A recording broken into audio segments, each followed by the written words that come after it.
I pushed it twice before, it just wouldn't start. Hey guys, just getting ready for our show here. I even have the TV going in the background, but I didn't set up your PowerPoint. Oh, okay. That flyer took me too much time. I was like, come on, man. I got things to do. But that's how it is when you're a one-man show.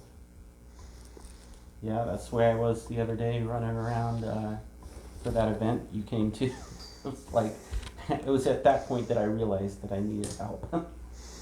Okay, I had this set up for length, but it's a little tangled, but we'll be okay. I need this one on too.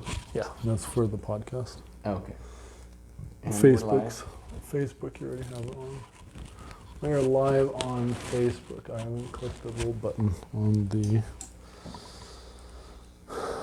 Okay, here we go. All right.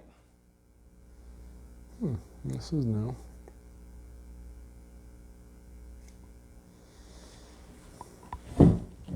New feature. Hey, you guys, thank you for bearing with us as we get ready for our live show. We've got Nigel here, Swaby, right? I said it right? No. I didn't? Swaby. I said the first name right. You said the first name right. See, yeah. I didn't get any credit for that. Nigel Swaby, right? Yes. Remember that when you go to the polls? Yes, November 2nd. November 2nd. Or mail-in ballots arrive October 15th. That's just a starter. Remember that, right? Yeah.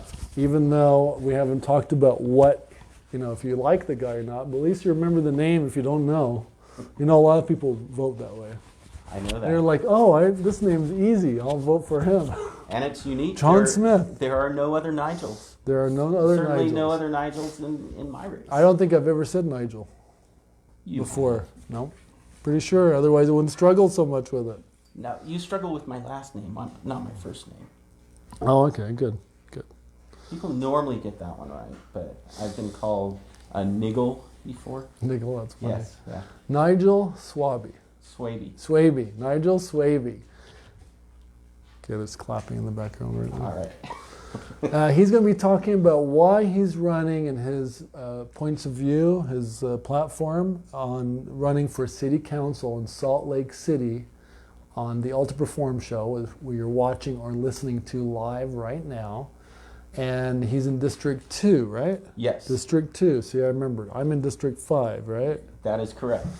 So, he's going to be talking about different things about it, but what we want to know is, why are you doing this? Why are you doing this? Because it's not easy. I did it, like we talked about this before the show and before. Right. I applied for a position. I like how you call it, I ran for a position, right? I ran for the position. And for the moment I did it, it was difficult dealing with so many people. Like you asked me hard questions. I was like, I don't know. But I'm hoping that the fact I don't know would actually bring some benefit to it.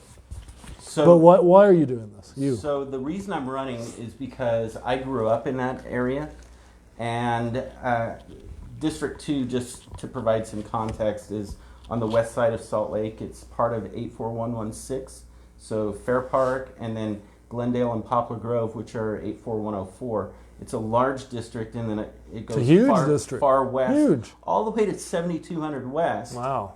But once you get past Redwood Road, there aren't very many residences or voters, but it's definitely a big district. A lot of industry. The inland port is out there. And even the prison, the new prison.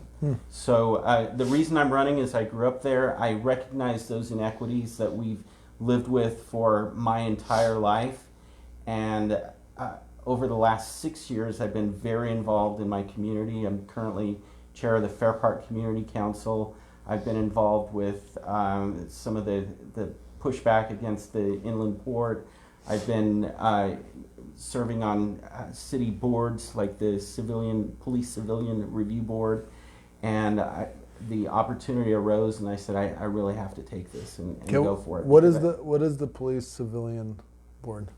So that is Is that in every area of different cities? If someone wants to get involved? So it's one of the many boards and commissions that Salt Lake City has. But when there's an officer involved shooting, no matter what, Sounds like a big it's going to deal. go through the Civilian Review Board, and there's that was really educational in learning how those investigations are conducted, what the checks and balances are for officers, and if there are complaints, they may go through the Civilian Review Board as well. Like the Nurse Wubbles case up at the University of Utah a few years ago. That was University Police, not Salt Lake PD, but it still went, since it was in Salt Lake City, it went through there. And there was no shooting involved, but there was definitely a complaint, and they'll investigate that as well. Interesting. So it's a big deal, it sounds like. It is a big deal, yes. He's like, it is a big deal. Thank you, it is a big deal. So, but you wanted to better your, but why are you doing it like for your area? You don't have to do it. You said you jumped on the opportunity, you're on different boards, but what's the deeper reason for you actually applying yourself and doing something? Well, city council... Because it's not an easy job. Yeah, it's not. City council is a more powerful position in that they have the power of the purse with budgets in Salt Lake City. And when any committee or council that I serve on, I mean, there's a lot of good work that gets done, don't get me wrong, but at the end of the day, what you're providing is a recommendation. On city council, if you can get your agenda through, then that becomes city code, which is a lot more important and a lot more meaningful. Yeah, I see that. The city council weighs in on a lot of stuff. Yes. Does it weigh in on parking? Yes. I hate how they are about parking now. They're crazy now. They are crazy, seriously. In what way? It's like $45 for an expired meter. Oh, yeah, that... I mean, there's things like that. Like, come on, you guys. That's not getting people downtown. Well, they didn't have any revenue last year. They didn't do any. Yeah, I know. So and now they doubled their rates. Yeah, oh, hey, yeah. let's make up. Hey, let's get at them a couple times. You know. Yeah, it's... I've had other people complain about it, parking too. is probably one of the biggest issues that any city in this country has right Yeah, now. that's probably true. Especially Salt Lake, where we don't have public transit built out as much as we should. I love the... You don't think so? It seems like we have so much. Downtown. But I don't use it. But I don't use it all downtown. You don't use it. Yeah. I don't even use it, though. Yeah. Because I like getting in my car and driving and getting a parking ticket. No, I don't always get a parking ticket, obviously. That'd be expensive. Like, okay, well, I paid all my bills, but I still owe the city $1,000 in parking tickets. Well, the other reason that they do that, to enforce it, is to get people to public transit. Or that's why parking, like this coming weekend is the busiest weekend in Salt Lake City. Because of the fair. Because of the fair. The Utah State Fair is this weekend for 10 days, from Thursday to starts tomorrow. to next Sunday. I know how long the fair is. That's also Greek Festival. Oh, the Greek Festival, yes. yeah. That brings people every in. other event that normally happens in Salt Lake, you'll have the farmers market at Pioneer Park. You'll have all these things. So it will cost you $20 to park for a night this weekend. Or you can take public transit. Or you can take a scooter. Oh, a yeah, lot a scooter. Cheaper. Scooter's like, I finally got to ride one at, they're fun. at the fair They're fun, park. yeah. Oh, yeah, they're fun. amazing. I will do that The again. pricing on the scooter is like in between. It's like maybe a little lower than Uber. It depends how far you go. And It's the less timing. than $45, right? It is less than $45, but I don't get a ticket every time I go park. So let's get actually to some meaty stuff. Public safety. We wrote down a few things he wants to discuss on his platform, right? Yes. And you feel they're the most important things in the city right now, right? It is, at least. Parking for was just my District thing. 2. Well, parking affects some of these other things. It's definitely a consideration when you're doing policy on these items. But yeah, public safety, the motel by my house, the guy that works there was stabbed last night. He's in the hospital right now in critical condition. And they arrested the assailant, but he's already out. I called the owner this morning. You said they released him, though. So did they take him to jail and then they let him out? Yes. So they processed him, took him to jail. Why'd they let him out? Because we went through bail reform in the legislature a couple years ago.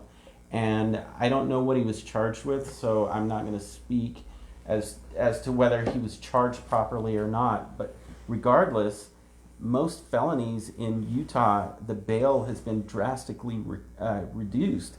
So some of these drug dealers that get picked up, they're out a few hours later on $100 bail. for $100? felony $100? charges. Yes. Wow. Wow, if you can afford that as a drug dealer, you're a pretty crappy drug dealer. They get picked up with thousands of dollars of cash on them, and so that's not a big deal. And you can do that over and over again if you don't have to stay in jail. You have these charges that line up. We've talked to the district attorney about identifying, we call them apex predators. You know, they're the ones that are the repeat offenders over and over again. Oh, they call them that. That are serious, yeah.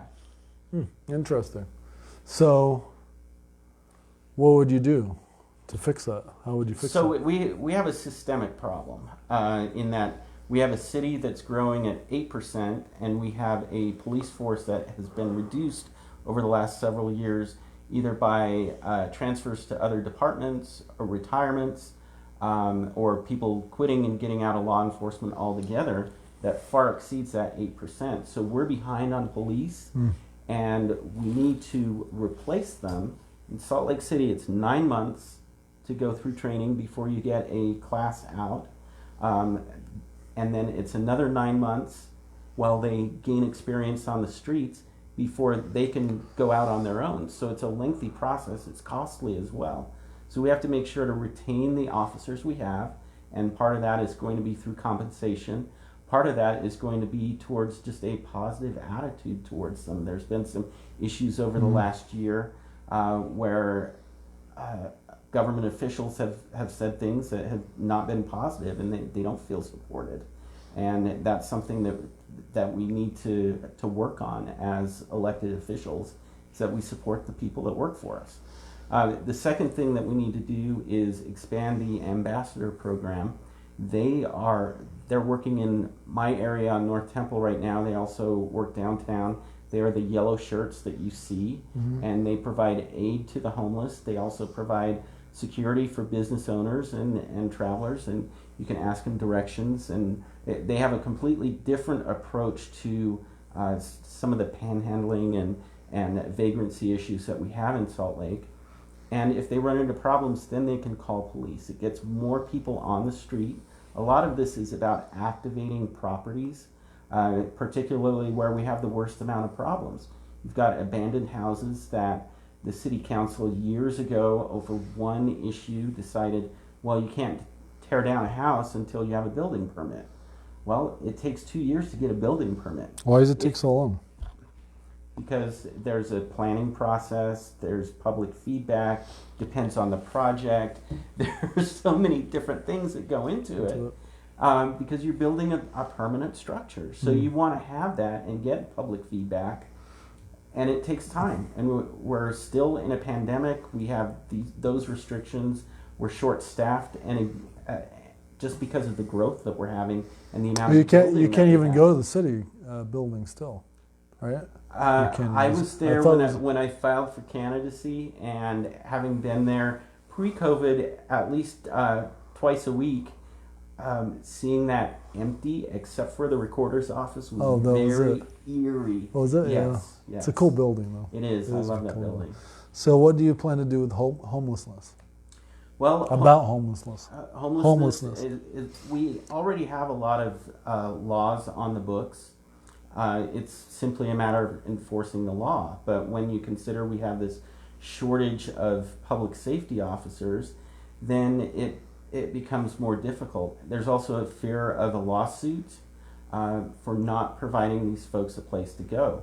And that was one of the things that Operation Rio Grande was supposed to address, and we failed in a couple of areas. One area is, and this was done for safety during Operation Rio Grande, is anybody that stays in a resource center is required to have state-issued ID. So if you don't have an ID, then you can't go into the shelter. Where are you going to go? The ambassadors have worked with getting people fee waivers, but we've got some bureaucratic obstacles where some of those fee waivers get rejected. So you clear 100 people off a certain area, and you get 100 of them to sign up to get an ID, which is one of the really basic barriers that prevents people from getting housing or jobs, and they sign up for it and they get rejected. Why are they getting rejected? Doesn't make any sense. Over a $20 fee. So, and that's something that I'd like to address. The other thing is we need to have a no barrier or low barrier shelter that is available every night that people can go to. They have to go to it if they're found out on the street, and get them offered services and talk to them, figure out why they're living on the street. And once you start creating those sorts of barriers to people being on the street, the criminal element will move away and they'll go to greener pastures where there's less obstacles. And that will, the addicts will either go with them or they will start to seek help.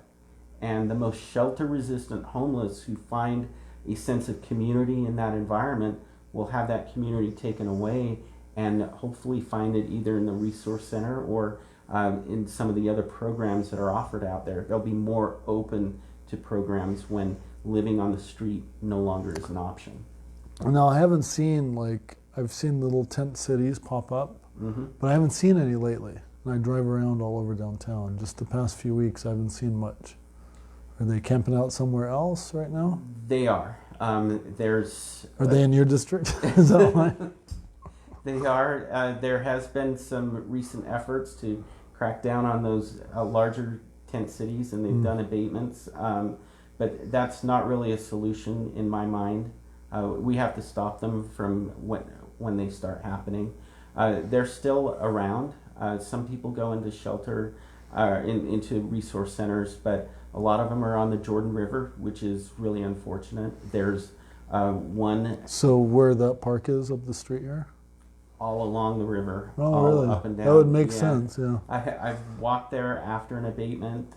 It's off the beaten path. Yeah, and you don't see there's them. a lot of folks at Madison Park. It's kind of nature. It would make sense, actually. The mayor and a few city council members and the police chief gave a big speech yesterday morning about cracking down on that, on crime from Pioneer Park, and they had everything cleaned up. While I was driving over here to do this interview, they're back. They in move Pioneer around. Park? In Pioneer Park, absolutely, absolutely. Yeah, I've noticed that they get chased. Well, I've noticed they get chased away from an area and then they show up somewhere else. But it's a community, is what you're saying. It is. They develop community. Whenever you're around like-minded people, community develops, and we need to try and get them involved with the society that we live in. At least the most shelter-resistant folks, and we need to understand the barriers that cause people to live out on the street. Interesting. Great. So tell us about the inland port. What is the inland port? The inland port is a facility. It's a logistics facility that was started by Salt Lake City in 2018, I believe it was. That's when I was first made aware of it and went to all those RDA meetings when I was chair of the River District Chamber, because that was in our area. And then maybe it was 2017. In 2018, the state kind of took over the project. An inland port basically is a transfer hub for goods that come from overseas. So they come in large shipping containers, and they normally go to seaports like Tacoma, Long Beach, LA, San Diego. But those ports are so overloaded. A week ago, there were 44 cargo ships loaded with cargo sitting in the Pacific Ocean waiting for a place to dock to unload their cargo. Well, how would us being an inland port help? Because they're ships. So there's no port for them, so how does that work? Yeah, the port designation is for duties and taxes. When those goods come in, a levy is placed, and then they can be distributed. So what an inland port does to take pressure off the ports there is the cargo gets loaded directly from the ship onto a train and then it comes into the port here in Utah So it's a different place for them to dock, to unload for a train. to unload and to get it taxed and then redistributed. Once you have that port designation, it's also a way to export goods. Those same ships are waiting to be loaded. They're going to go back to the eastern part of the world with different goods that are exported from the United States and from Utah. And there's been some adjustments that have been made over the years. One of them is in a port model, what was originally proposed is any goods that were produced in Utah would have to go through Salt Lake City. Well, that would put additional trucks, additional rail, all this pressure on our infrastructure that isn't exactly equitable or fair. But a year later, there was an adjustment made that allows for a spoke model. They call it the hub and spoke model. So if you have that designation, if you're in Vernal or in Richfield and you've got hay or some other export, you can get it on a rail line down there and have it go straight to the port instead of shipping it to Salt Lake City first to go through our port and then to one of the coastal ports. Interesting. So what are you doing? What is it, your platform on that? Well, there are definitely some hazards when it comes to the inland port and some genuine concerns, both rail traffic and truck traffic. 2 years ago, I went to the port in LA, or in Los Angeles, to look and see how they were doing things. And a lot of it are these trucks, and they run on compressed natural gas. So it's a lot more efficient. Everything in LA runs on that.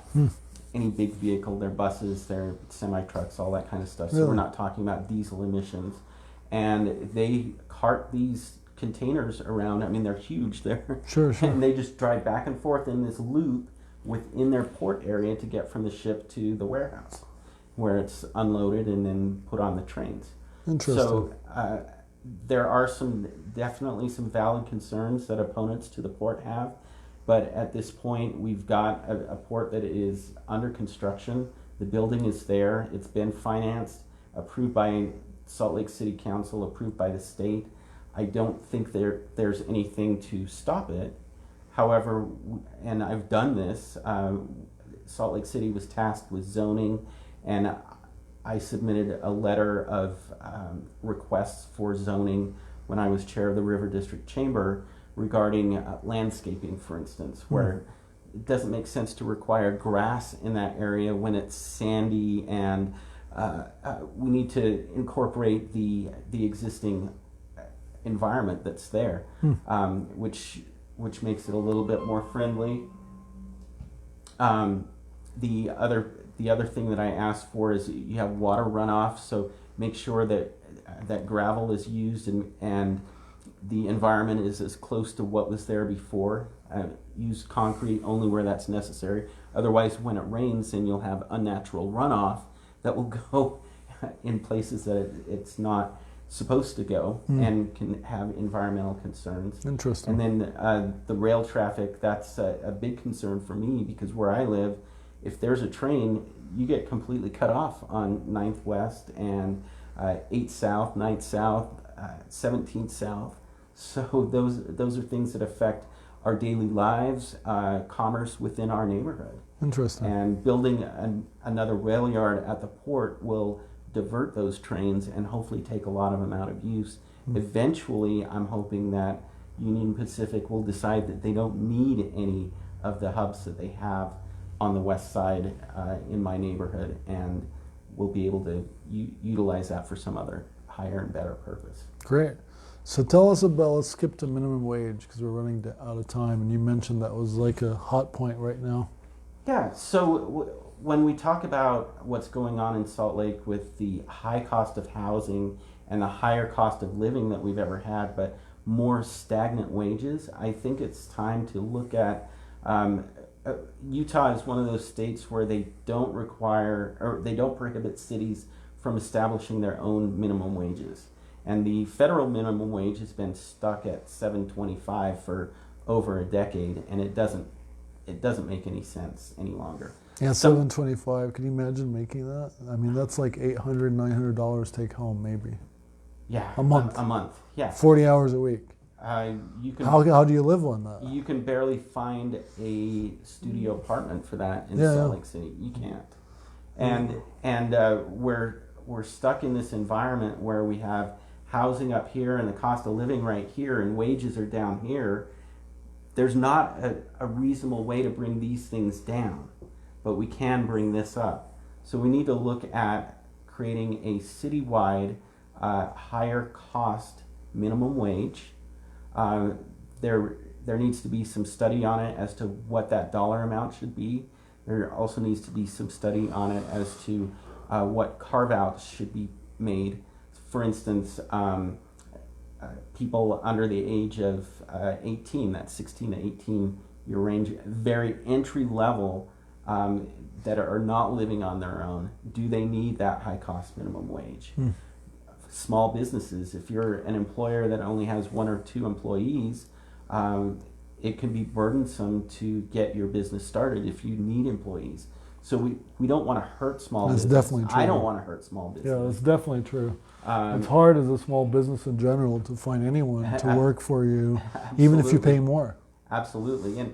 And a lot of employers are realizing this, and they are hiring people at higher wages and bumping people up in order to keep them. There was an article yesterday about Piper Down and Dave Morris's bar, where other bar managers are coming in and into his bar and telling people, "Hey, come work for us. We'll pay you $2.50 more an hour." Oh, well. And that I believe in the free market, but creating a higher cost minimum wage in Salt Lake City will tell the market that we need to improve wages. Interesting. What would you say it should be? Well, we all know through Bernie Sanders that the $15 an hour minimum wage has been thrown out there, but when it comes to housing in Salt Lake City, if you want to live here, $15 an hour isn't going to cut it unless you have maybe 2 of those jobs, and a roommate or a partner. You're married. You throw in a car payment and kids and insurance and taxes and any of those things on Food. it, and food. People need food. We gotta eat. Yeah. I don't know what's up with that. So in closing, what would you like to say? What would you like to share with people? Well, I would like to let people know that they can find out more about my positions at nigelforsaltlake.com. If you can also register to volunteer, you can donate. I actually created part of it as a living, breathing website. So there are new articles that pop up on different subjects, like the crime statistics that were released yesterday. You can find me on Facebook. That sounds interesting. What are the crime statistics? Have they gone up? They have gone up. I'm pretty sure. They have gone up. Depending on whether you look at year over year or over 5 years, and then it breaks down into every different category. But I have a post up about that yesterday with the images and all the statistics for District 2 and citywide. So you can take a look at it there. You can find me on Twitter and Facebook. Check out my LinkedIn if you want to know about my personal career history. And I'm on Instagram. And I will have those links and his website on the comments or on the actual description. Thank you so much for being on our show. Appreciate it. Thank you for having me. We do the clap here. And thank you guys for listening and watching the Ultra Perform Show, the show about performing your best, as he is, by being willing to be a public servant, because it's not easy work. You might get mad at people out there. I know I do sometimes, but I also get they have to deal with a lot of flack, because no matter what he says or does, someone's going to be mad at him for it. Mm-hmm. He's like, huh? And that's true with everyone, right? Keep your eyes and ears out. Our next show will be Friday at 12 o'clock with Vinay. He'll be talking about Salt Lake City young professionals.